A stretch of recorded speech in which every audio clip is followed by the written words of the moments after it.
Let me also bring in at this moment Dr. Sebastian Gorka, former Deputy Assistant to the President of United States. Thank you so much for speaking to us. Let me ask you first begin by asking you, sir, the Trump supporters, you heard one of the eyewitnesses as well who was speaking just before you, saying that this is one of the most defining moments as far as the American political history is concerned. How do you see this and the impact going forward at a time when the country finds itself so deeply divided?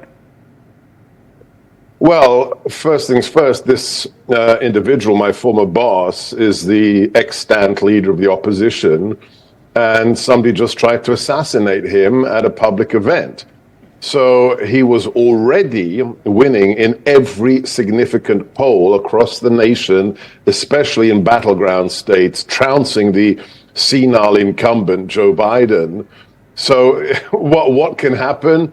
I think those who weren't already committed to him in the middle, independents, former Democrats, there's going to be a tidal wave of sympathy and support for a man who was shot, stood up, pumped his fist in the air and said, we're never going to give up, we're never going to give in. So look, if there's 4 months till the election, which is a lifetime in history, but the timing couldn't be better because we'll see the president in a few hours' time on the first day of the Republican National Convention. I will be there with my wife in a few days' time. So your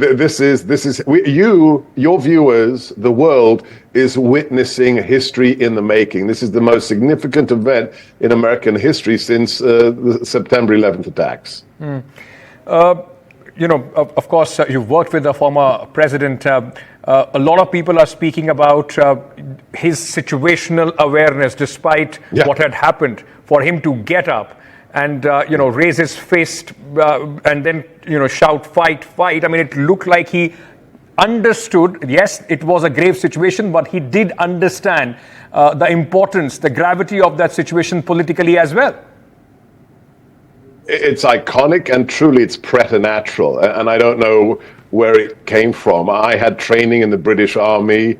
President Trump was in a military high school, but he never served in the traditional armed forces of America. And he's 25 years older than me. I don't think I would have the presence of mind to be shot at, put my hand up, realize I'm bloody, and then within 1 second to take cover. And then as the Secret Service eventually pounces on him, how do we have that iconic picture? Because he's fighting back from his Secret Service detail, who should be covering him with his body, with their bodies, which is their job. But some of them were women, they were too short. That photograph is a failure. You look at the footage of Ronald Reagan in 1981 when Jonathan Hinckley shot at him. The president, Ronald Reagan, was thrown like a sack of potatoes instantly into the beast, into the armored limo. Here, they kept the president in the kill box. They didn't cover him with their body. It's like a figure out of mythology. Absolutely stupendous. And that photograph will define this century for possibly decades to come. Before I let you go, let me ask you this. Like you raised the question on the Secret Service as well. Now, it seems to be a double whammy for the current, regime in United States. Not only under their watch, a former president a life attempt has been made on the former president, but he happens to be the contender for the upcoming elections. All this combined, where does it leave President Joe Biden? Well, I mean, it's been an absolutely disastrous 2 weeks for the incumbent. I mean, his clear senility demonstrated at the NATO summit. The news about an hour ago that the special counsel of his Department of Justice was illegally appointed to investigate President Trump. So that court case was thrown out by the Florida judge. And he's floundering in the polls. We've got leaks every day from the White House. that his staff is isolating him. He doesn't work before 10 a.m. or after 4 p.m.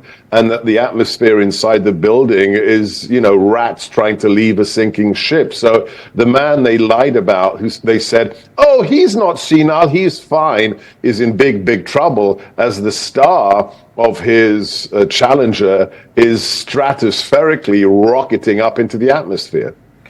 Dr. Gorka, thank you so much for speaking to us here on NDTV.